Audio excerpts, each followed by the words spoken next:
This is the condition of entropion, which is an inward turning of lid margin.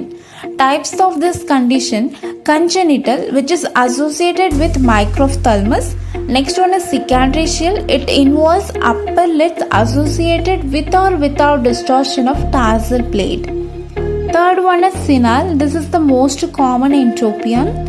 Fourth one is mechanical. This is due to trauma or due to thesis bulbi. After a enucleation, this can happen. And the next one is spastic. This is due to spasm of orbicularis oculi. And the symptoms: your patient can complain with foreign body sensation, irritation, watering, and photophobia. Signs of this condition: you can look for trichiasis. In grade 1, only posterior lid border enrolled. In grade 2, intermarginal strip enrolled. In grade 3, whole lid margin enrolled. Treatment of this condition: surgery can be advised.